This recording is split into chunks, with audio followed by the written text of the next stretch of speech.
Сәлем достар, сіздермен Олжан Жұмабайқызы. Мен сіздермен бүгін балықты жылдам қору және бұқтыру тәсілімен бөліскім келіп тұр.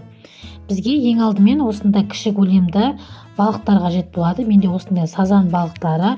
Мен оның ішін сыртын барлығын жуып тазалап алдым. Енді қалған бөліктерін кесіп аламыз. Міне басын осылай қайырып, басын кесіп алып тастаймыз. Бізге қажет емес. Және осы төмен жақтағы желбезегін де кесіп алып тастаймыз. Мен айтпасам да балықтың витаминге бай екенін өте жақсы білесіздер. Сол үшін жиі жеп тұруға кеңес беремін.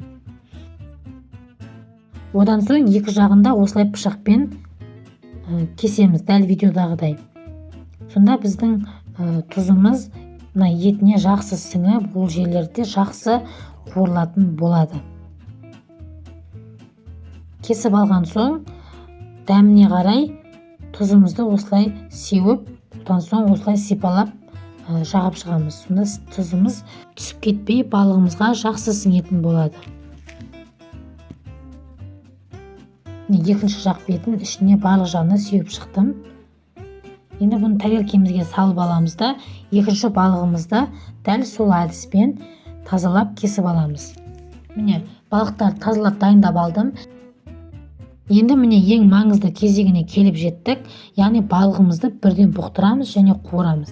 Ол үшін табамызға 2-3 ас қасық сұйық май қосып, отымызды барынша күшейтеміз. Және майымыз қызған соң балықтарымызды саламыз.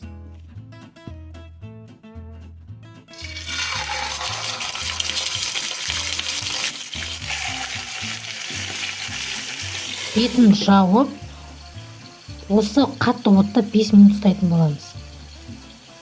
5 минут өткен соң, енді отымызды барынша жайына қойып, тағы да 5 минут ұстайтын боламыз. Бұл жерде уақытқа қарап тұрыңыздар, тез-тез өтіп кетеді. Міне 5 минутымыз өтті, енді бетін ашып, балығымызды келесі бетіне аударамыз.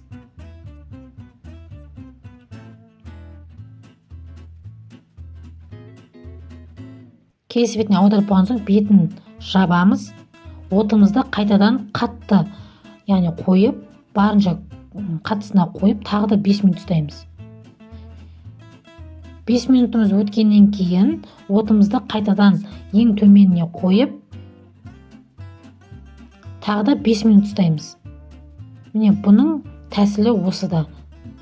Міне біздің 5 минутымыз өтті, балықтарымыз қуырылып, бұқтырылып шықты. Енді тарелкемізге салып, ұсынып жіберсеңіздер болады. Өте дәмді болып шығады. Осы әдіспен жасап көріңіздерші. Барлық витаминдер бойында қалады. Өте дәмді болып шығады.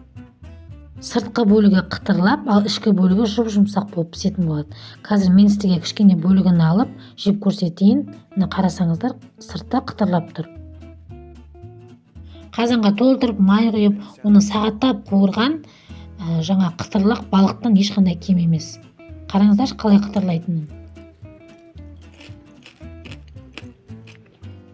Видео сіздерге ұнаған болса, менің каналыма тіркеліп, видеоға лайк басуды ұмытпаңыздар.